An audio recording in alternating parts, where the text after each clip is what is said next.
भक्तीमध्ये तुम्हाला कसं काय सामर्थ्य आहे? भक्तीचा जो आनंद आहे त्या आनंदामुळे सर्व दुःख लोपतात.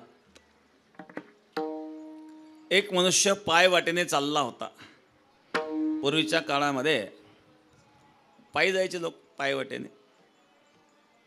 एका शेतातून तो चाललेला होता. ज्या शेतातून चाललेला होता त्या शेतामध्ये ज्वारी पेरलेली होती. त्या शेताचा जो शेतकरी मालक होता तो खूप मोठा माणूस होता. त्याला शेती करायची गरज नव्हती, परंतु आवड म्हणून तो शेती करीत होता. एक दिवस त्याच्या मुलाला लहर आली पाखरं हाकायची. तो पाखरं हाकायला आला आणि गोपणीतून दगड सोडू लागला आणि ह्या रस्त्याने चालला होता. याच्या पाठीतच तो दगड पडला. दगड जेव्हा याच्या पाठीत बसला, वेदना व्हायला लागल्या. याला खूप राग आला. कोणी मला दगड मारला त्याचा बेत पाहतो म्हणले मी. कुठे दगड? पाठीमागं वळून पाहिलं तर तो दगड नव्हता, सोन्याचा गोळा होता. सोन्याचा गोळा पाहिल्यावर पाठीच्या वेदनाच पळाल्या.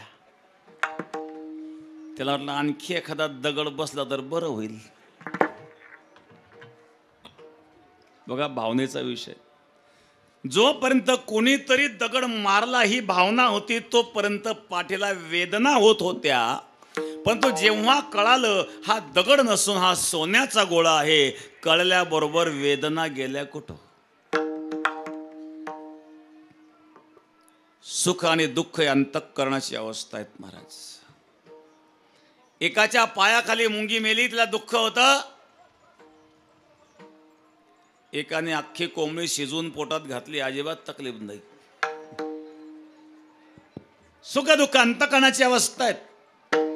जोपर्यंत कोणीतरी मला पाठीत दगड मारला हा भाव होता तोपर्यंत वेदना होत होत्या. पण हा सोन्याचा गोळा आहे हे कळल्यानंतर त्याला जो आनंद झाला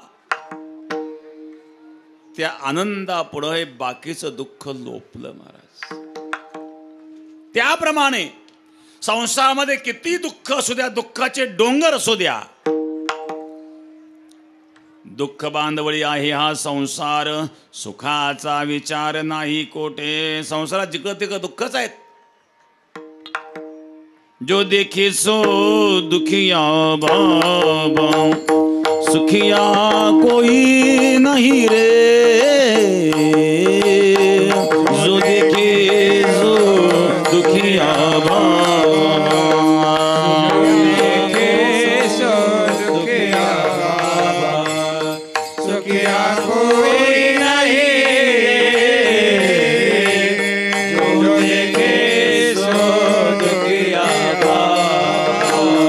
राजा दुखिया प्रजा दुखिया, राजा दुखिया प्रजा दुखिया, दुखिया घर बैरागी हो, दुखिया घर बैरागी.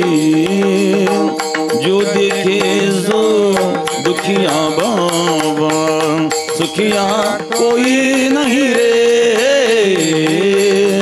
जो देखे सो दुखिया बाबा, देखे सो दुखिया बाबा,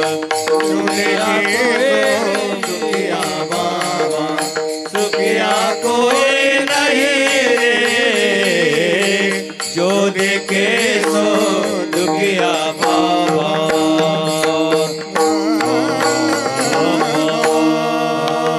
ठाऊकची आहे संसार दुःखाचा प्रत्येकाला जाणीव आहेत.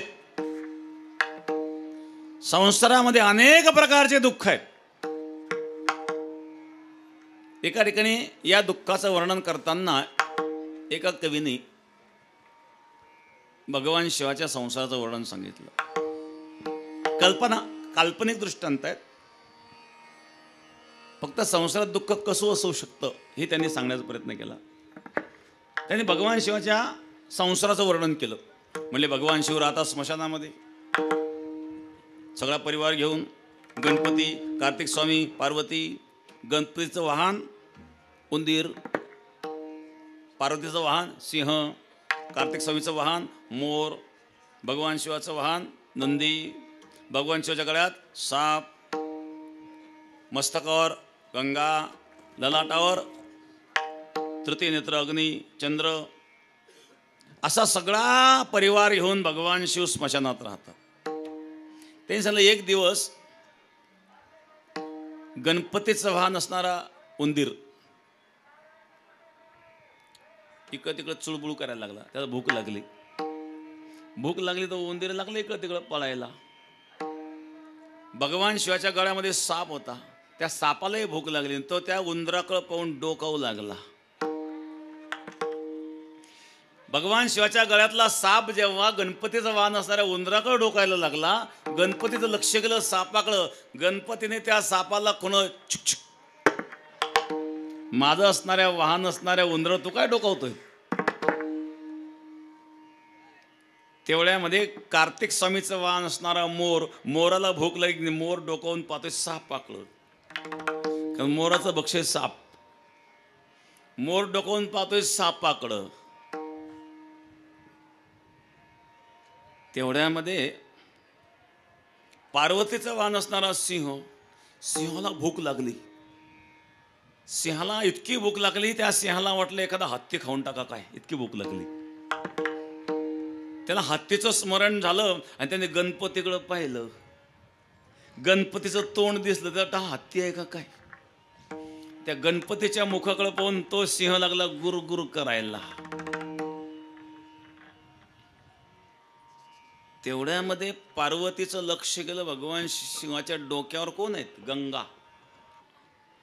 भगवान शिव म्हणले का हो, हे तुमच्या डोक्यावर कधीपासून चढली. काना मागून आली तिखट झाली. मी तुमची धर्मपत्नी, ही गंगा डोक्यावर. तेवढ्यात भगवान शिवाच्या ललाटाच्या ठिकाणी तृतीय नेत्र अग्नी आणि चंद्र आहेत. चंद्रामध्ये शीतलता आहे, अग्नीमध्ये दाहकता आहे. अग्नी म्हणतो मी दाह करण्याकरता आलो. शीतल का करतो. चंद्र म्हणलं मी शीतल करण्याकरता आलो. तो दाह का करतो. हा सगळा संघर्ष पाहिला भगवान शिवाने. भगवान शिवाला वाटलं या संसारात काही खरं दिसत नाही आणि म्हणून भगवान शिवाने हलाहल विशेष पिऊन टाकलं.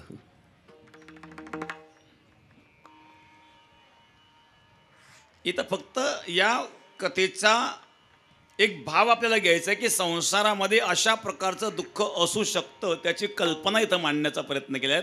प्रत्यक्ष भगवान शिवाने विष का प्राशन केल्याची कारणं वेगळी आहेत. तर संसारामध्ये अनेक पद्धतीने वेगवेगळ्या प्रकारे दुःख आपल्याला पाहायला मिळतात, परंतु या दुःखामध्ये सुख आणि आनंद कुठं आहेत तर तो परमार्थात आहेत आणि तो योगीराज सद्गुरू गंगागिरी महाराजांच्या सप्ताहामध्ये आहे. या आनंदापुढे नित्यानंद पुढे आनंद तो कोण, विषय सुख बाई बापुढे ते क्षण विषय सुख तुच्छ आहेत. आजी आनंदो रे एकी परमानंदो रे, आजी आनंदो रे एकी परमानंदो रे, आजी आनंदो रे एकी परमानंदो रे, आजी आनंदो रे एकी परमानंदो रे, आजी आनंदो रे एकी परमानंदो रे, आजी आनंदो रे एकी परमानंदो रे, आजी आनंदो रे एकी परमानंदो रे, आजी आनंदो रे एकी परमानंदो रे. जया श्रुतीने तिने ते म्हणते गोविंदू रे, जया श्रुतीने तिने ते म्हणते गोविंदू रे, जया श्रुतीने तिने ते म्हणते गोविंदू रे, जया श्रुतीने तिने ते म्हणते गोविंदू रे, जया श्रुतीने तिने ते म्हणते गोविंदू रे, जया श्रुतीने तिने ते म्हणते गोविंदू रे, जया श्रुतीने तिने ते म्हणते गोविंदू रे.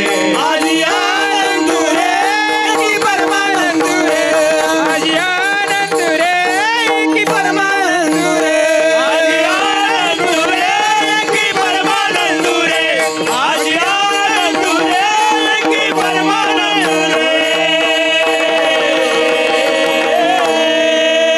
भगवंताच्या भजनामध्ये भगवंताच्या आराधनेमध्ये जो आनंद आहे जया श्रुतीने तिने ती म्हणते एको गोविंदू रे, जया श्रुतीने तिने ती म्हणते एको गोविंदू रे.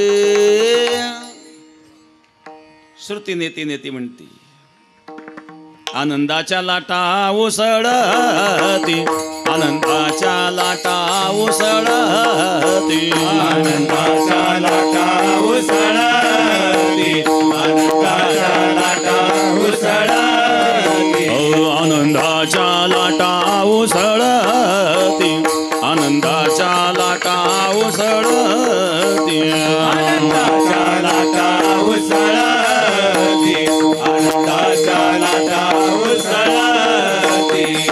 मना भोरे धरती चक्राकार, मना भोरे धरती चक्राकार, आनंदाच्या लाटा उसळती, आनंदाच्या लाटा उसळती. मन भवरे फिरते चक्राकार, मन भवरे फिरते चक्राकार, आनंदाच्या लाटा उसळती, आनंदाच्या लाटा उसळती.